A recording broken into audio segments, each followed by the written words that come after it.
This is Delani Porter. She's the EVP and a partner at Spark, which is our brand creative and strategy agency. I'm Stacy Melman. I'm the Chief Marketing Officer at Visit Florida. I know most of you in this room, so it's good to be around friendly faces. Delani and I have been working together for a decade now, and we thought that it would be kind of cool to come and just kind of do a talk in person, just kind of in conversation about some of the things that we're thinking about. And I don't think that our talk could have been set up any better than all of the ones that just went before us, because here's what we heard. Travelers are changing. Cree just said this, the travelers that you used to have are not the travelers that you had before. Our whole industry is changing. People are not there anymore and where they used to be. The data sets, the mindsets are shifting. And these are conversations that Delani and I have on a regular basis. And we thought, well, everybody is probably thinking the same thing. So let's just kind of have this conversation in person. All right. So, I think that we've been through a lot together. As you guys know, the history of Visit Florida, especially over the last 3 years. There's been an understatement. Yeah, there's been a lot of ups and downs, and I think COVID was just more a greater intensity of what we've been through, and I think that this is just where we're weeding through it. So wanted to just kind of this is a lot to balance. Wanted to do just kind of like a look back on the last 7 months and kind of where we've been as a company. So in February, we built an annual marketing strategy that was probably one of the smartest and most strategic that we had ever built. We had a several-day planning summit with our agencies. We brought everybody together, and we work with multiple agencies, and we were like, yes, we got this year down. Well, in March, we had to pause our existing campaigns. We had 2 campaigns that were ready to launch, and we had to postpone those. We created a independent campaign in response to COVID, and we decided not to push that out. That was a fully baked campaign. In April, we had our Adventure and Experience Audiences campaign all done. Didn't launch that. In May, we thought we might launch Experiences, didn't do that one. In June, we made a really big push to do our Rebound creative, and we're waiting to push that one out. In July, could we launch? Nope, not yet, because we saw the summer surge, and Florida was one of them, and we didn't feel like we could launch that at that time. In August, could we do it? Nope. So we're sitting on our creative. We're trying to figure out what to do. Did we just build 2 brand new campaigns for the last, if anyone's counting, by the way, we're at 5 that we haven't launched yet throughout this year. Could we do it? Nope. How about September? All right, we decided to launch our in-state campaign in December, so that was good. 1 out of 5 out the door. And then, by the way, we also had another idea that we built fully through in August and didn't launch that, so I'm at 6. And then we were able to launch our domestic campaign in October. We just launched it about a month ago. And here we are trying to plan for winter, not really sure what to do. It's been emotional. So it's just been a lot of hurry up, get the campaign going, try to figure it out, and then either wait or not launch it. So, I think it's been emotional. It's been dispiriting at best in some cases. This is just a visual example of what some of that stuff looked like that either had a delay launch or just never saw the light of day. And I think that, this kind of need to pivot or need to not do what you're doing has been a theme of what destinations have been trying to do, right, since the beginning of March. And this is just an example of destinations have been doing things that they didn't even think to be doing. Trying to build a campaign to encourage people to stay home. Whoever thought that would happen? And I think some of the examples, Simple View had the To Go Toronto, but in March and early spring, we saw destinations pushing towards virtual vacations. We had examples like Toronto, where those communities were pushing local restaurants for carryout. We had Visit Irvine.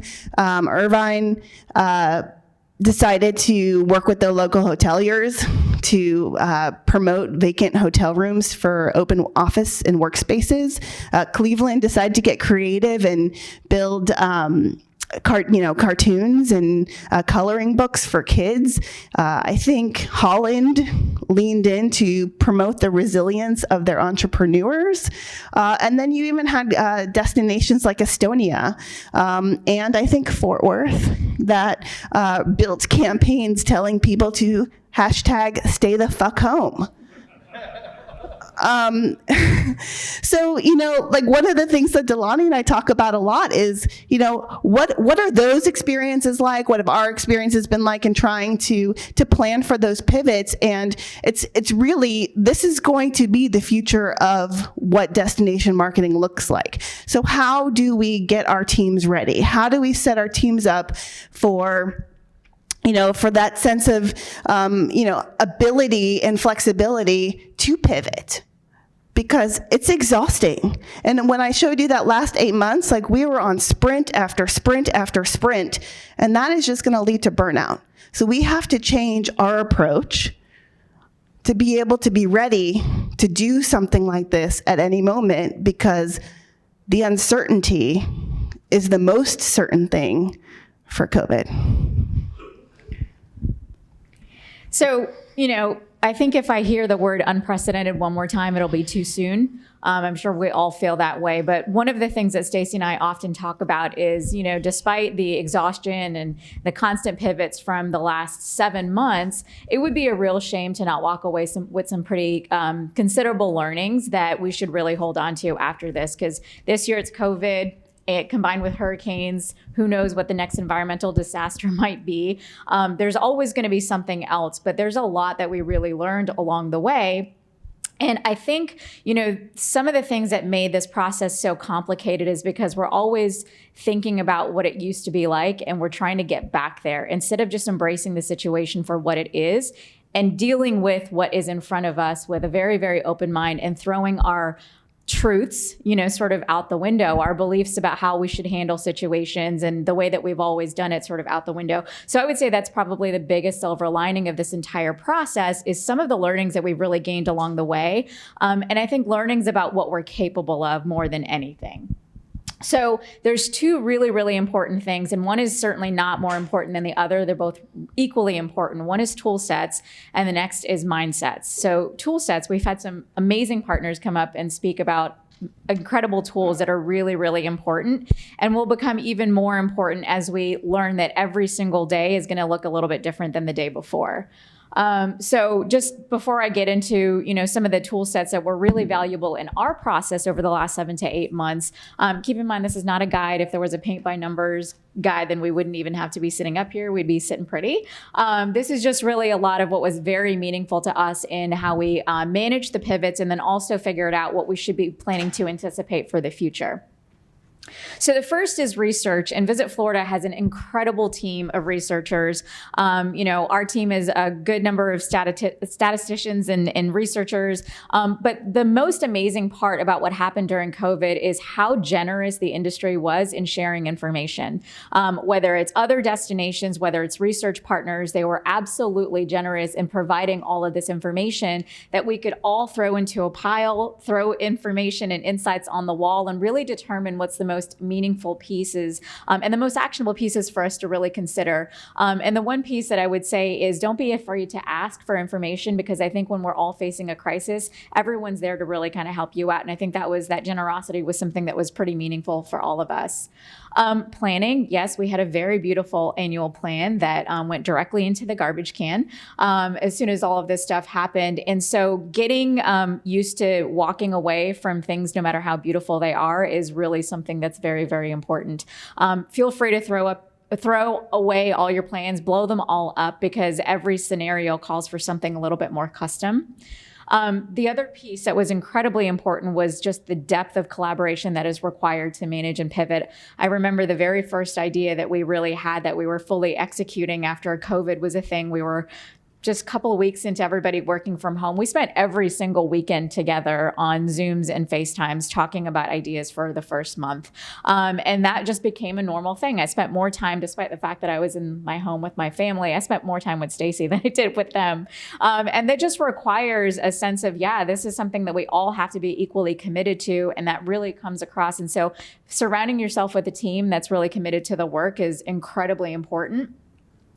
The other piece is making trade-offs. I think this is one thing that Visit Florida did a great job, and I think Stacy specifically is, giving all of us a litmus test in terms of what's the most meaningful thing we can be doing right here in this moment, and that really empowers and enables all of your teams to understand how they can contribute and how they should contribute. So really creating a clear and meaningful litmus test so that we can all make trade-offs despite, however much work went into producing ideas before. If it's not really going to have a meaningful impact on the situation, and that's really what matters the most. Process shifts. Stacy knows this better than anybody, but she manages a team of multiple agencies. It's not just us. She's probably got about 7 other agencies that work in tandem and in coordination. And we've developed and built, great processes over time. But, when it comes to crisis, you got to kind of throw process out the window and develop something new. We talked about it's like building the train tracks as we're driving the train. That's exactly what it is. And you just have to sort of lean into it and be very, very open to contributing ideas for how the process can be optimized. And the last piece I think is also really important, which is resource management. And that is, being flexible and willing to take the help where you can get it, and then also realizing that you're a lot more capable of doing more than you think you are. That goes for my internal teams as well as Stacy's teams, as well as the other agencies. There's just a certain time when you have to do what really is necessary. And so resource management becomes complicated, but also surprisingly pleasant when everybody's really willing to raise their hand for what needs to happen. So that's, a lot of the tool sets that were particularly meaningful to us. And I think the teamwork aspect and the collaboration aspect was really, really critical to our success. And, part of this is like Delani and I just started talking about, what has been successful for us? Like, how do we prepare for this in the future? And we just start listing the things that we're already doing. And this is kind of what that list was. And, but, really fundamentally, the mindset is also just as important as whatever tool sets you have at your disposal. And I think that it really comes down to leadership. Brand leaders have to be willing to demonstrate the kind of change mindset that's required in a crisis and in generally, like if you want your teams to be able to flex, to be able to pivot appropriately, leaders have to stand up because it is very easy and very comfortable to do things the way that we've always done them. That is an area of comfort. But it is very hard to say, I'm going to lead the change. I don't know what it's going to look like, but we're going to try our damnedest. So here are some of the mindsets that we practice as part of Visit Florida, as part of our extended agency teams, what we expect of the partners that we work with, because it is really just that state of mind is incredibly important. So resilience, making sure that there's mental toughness as part of about the group, and that keeping each other honest about that, but at the same time, that there's empathy about what other people are going through, and making sure that, you understand that if there's a moment of a loss, a lack of a campaign, that, okay, you can have that empathy for the moment, and then you just brush yourself off and you keep going. Letting go. Can't be married to ideas. And I think that that's something that we talk about a lot. Like, especially as an agency, just trying to get through, like, this is a great idea, but if it is not going to be meaningful, if it's not going to work, we can't be married to an idea just because it's a good idea. Focusing on solutions first. Really not dwelling on the problem and really focusing, okay, here's the problem. What are our options? Let's just throw the options on the table. And it's very easy to get bogged down in, oh, woe is me kind of mentality, but just not having tolerance for that. Understanding the limits, having an honest approach about what you're capable of and what you're not capable of. And I think that that is particularly important within our multiple agency structure. At any time, we're working with 6 different agencies together and trying to understand who does what, who can do what, and just setting a stage where there is an area of comfortability where an agency can be vulnerable in front of another agency to say, hey, I don't know how to do that, or I can't do that, but let's figure it out together. Another one is embracing the unknown, being okay with ambiguity. It's messy. Building new processes, paving new paths, like that's a messy thing, and it's okay, just as long as people understand that it's gonna be messy and it's gonna be uncomfortable, and there may be times where your role is not exactly what you thought that your role was, and how to figure that out amongst people that you don't work with on a day-to-day, but you work on by project. And then just getting your mind right and looking for positivity, optimizing for the future, focusing on, okay, well, maybe we're going to try to do our best this time, but then we're going to focus on how to optimize it next time. And we're going to get better and better and better every single time we do it. So that's kind of like a quick view of tool sets and mindsets. And then we thought that we might ask each other a couple of questions. Yeah, one thing I would add to that too is, creating and I think this is something that throughout the process, I feel like we did a really good job of, because managing crisis is often like a science experiment. There are no finite, answers at the end of it. So you have to give yourself a bit of permission to know that it might not go the way that we anticipate. We have a hypothesis. The best thing we can do is be prepared to pivot afterwards. So I think with that resilience, just creating that sense of permission that it doesn't have to be perfect. It just has to be moving forward. It's progress, not perfection. And so I think that was one thing that was really important as far as that goes too. I'm curious, Stacey, for you, as someone who manages multiple teams, can you share a little bit about how diverse the team is, that not just at Visit Florida, but the larger team that you're responsible for leading through these multiple scenarios we've gone through?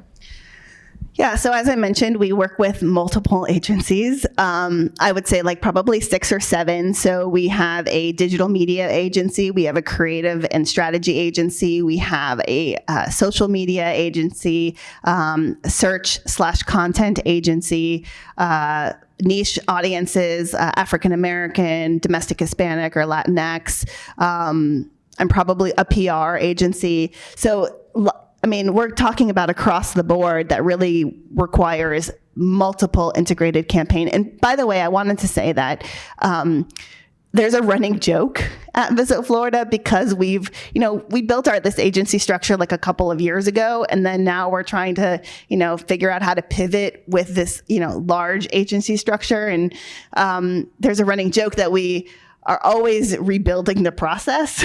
So it's 3 months. We'll never get it right. But I think that also helped us, because we are not married to this process. Yeah, absolutely. And one of the things as we're pivoting the process, one of the things that I would love to get your perspective on is, with so many different people, what are some of the things that you're mindful of in communicating, these are the priorities, and what is your communication structure to make sure everyone's kind of on the same page as you're managing those pivots? It's definitely a work in progress. And my husband has also been at home, and I think he said, as I started working from home, he told me that I spend most of my time just repeating the same information to everybody, throughout the day. And I'm stop judging me, stop judging what I do. But I would say that I can't underestimate the power of a brief. We have these clear moments where the brief is a very physical tool, but then we have a brief in process where we bring everybody together and they hear the information all at the same time, and people are able to ask questions. But I also think that it requires continuous conversations. And I think that that is a clear area where I think that we can improve on as well. So it is a work in progress. That's great. One thing I hear you say quite often also is, there's a really, really important part in the process where everyone's got to kind of leave their logos at the door. What do you mean by that? Yes, that is very important. just, well, first of all, I would say that we make sure that we bring agencies to the table initially in the hiring process that have the mentality where they can leave their logo at the door. Like, that is really important. It's not about you. It's not about your idea. It's not about your agency getting recognition for this. It is about coming together to solve the problem. And like, at the end of the day, when we all come together on a solutions-focused approach, which is really on the strategy in the initial phase, like, we should walk away not knowing whose idea that was, because that's our idea. And then there's a time to put our logos back on. And that time is like in the execution piece. And we encourage all of our agencies, to bring their superpowers, to lean into the things that they're the experts from. But at the very beginning, we want everybody's expertise. We want the biggest brains in the business trying to solve the problem. And it doesn't matter if you are one agency or another agency. I love that. That's great. I had a couple of questions for you, Delaney. Shoot. So as a client, what has Visit Florida done to set up those clear priorities? What types of questions do you want us to answer? Because I feel like there's a lot of destinations who are probably going to watch this and say, well, how do I set my agencies up for success?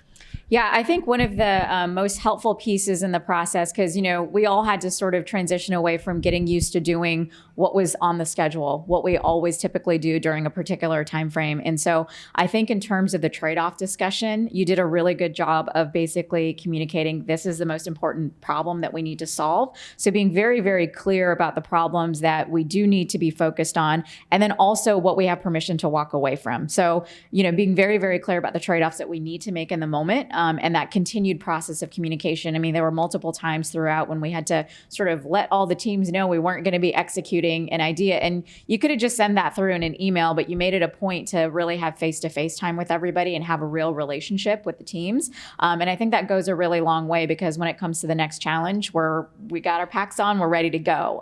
So it's all the way from the start to finish of a project that continued communication is incredibly important. Yeah. Telling the agencies that we weren't going to be able to move forward on some of these campaigns, I think was harder to do that than to tell my kids that they weren't going to have birthday parties this year. So I know we're constantly changing, but the process, is there anything that you would like for us to change, or that you like the changes that we made, or anything that from a client perspective that you'd like for us to stop doing? We didn't prepare this, by the way. That was put her on the spot. I think as far as stop doing, look, I think you do a great job of giving us the benefit of the doubt of being able to handle a lot of things. I think that this process was really good, but I also look at it as a step one in sort of building resilience amongst our teams. It's easy to kind of get married to ideas. It's easy to get married to sort of a certain way of doing things. But I think just, I wouldn't say that there's anything we should stop. I think it's just taking advantage of the learnings that we gained and sort of doubling down on them, even when times are good, recognizing that we're more capable, of doing more than we might have thought previously possible. I think just serving as that constant reminder is really helpful in terms of growth. Yeah, and as we look to kind of build our plans for the coming year, making sure that we give ourselves some breathing room to take advantage of, pivot opportunities, right? Like now that's kind of been a defense mechanism for us. Like, oh, we have to pivot because we must, or because it's tone deaf, or it's ridiculous, or, we're not going to, people don't want to come here right now, or whatever it is. But to look at pivots as more in an opportunistic sense than, just being on the defensive. Yeah, that's a really, really great point. I think that was something that took us a few months to kind of get into, because you start from how do we just manage this crisis? And I think very quickly moving all the teams to start thinking about how do we win in this crisis? That's a very, very important distinction. And I think it's an opportunity that we have the opportunity to do just based on what we've now gone through together. Yeah.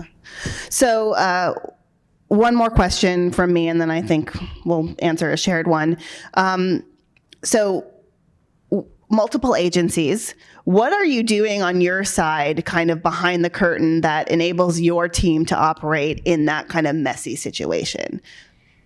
Yeah. I mean, you said it, no ego, amigo, like you just don't come into the room with an ego. It doesn't matter really. It's funny in our industry, it can be very, very easy to sort of be trained into thinking about other agencies as competition. And that's really kind of toxic in a situation like this. The only competitor is the crisis. And I think that's the one thing is you just have to teach your teams to focus on what matters the most, contribute in the way that you can. And it really doesn't matter what your title is, what your, agency contract says, whatever the best idea is, that really you should be vocal about it. If you have a thought, one of the great things is I would get text messages from other people on your teams like, hey, I had this idea for a creative. I'm like, perfect, great, let's talk about it. I would love for that to continue, where, just the best ideas are constantly being communicated with one another. But we're all in service of the solution. I mean, that's the number one thing we can really train people to do. Yeah, absolutely. I think the last question that we had is just kind of, what's the one lesson you'll hope you'll always carry with you once things return to more of a state of normalcy? Yeah, I don't really even know what normal could possibly look like. But it's just the mindset, I think you set it up there, mental toughness, like you're very, very capable of a lot more than you think. And I would hope that people bring that attitude and mindset with them, wherever they go, but also like nothing great ever happens alone. So just embracing the diversity of thinking and minds that are around you, I think is something that I would hope continues and grows stronger. Yeah, absolutely. I think for me, I would say that more like change is constant. And I know that that's kind of an obvious one, but you can do two things when change happens. One, you can just be upset about it, or you can embrace the change and you can realize that like, oh, I want to be a great organization. And that means that I need to make the change. And I have to build an organization that is ready to flex with that change. And I think that has been kind of like the biggest lesson for me is like, we already know that change is constant, but like, how do I adapt to that? And how do I build a team that is adaptable to change? And I think we're on the right track, I would say. Definitely. I want to leave you guys with one last quote because I thought it was pretty impressive. I'll read it by Ed Bastain, who's the CEO of Delta. There's a lot you can't control right now, and even less you can predict. But you still get to decide on your values as a company and as an individual. The decisions you make reveal your character, and the way your team responds reveals whether the culture you've built can withstand the pressures of a world that sometimes seems like it's falling apart around you. And I think that's exactly the world that we're in. And hopefully we walk away with that mindset instead of an opposite one. So thanks, everyone.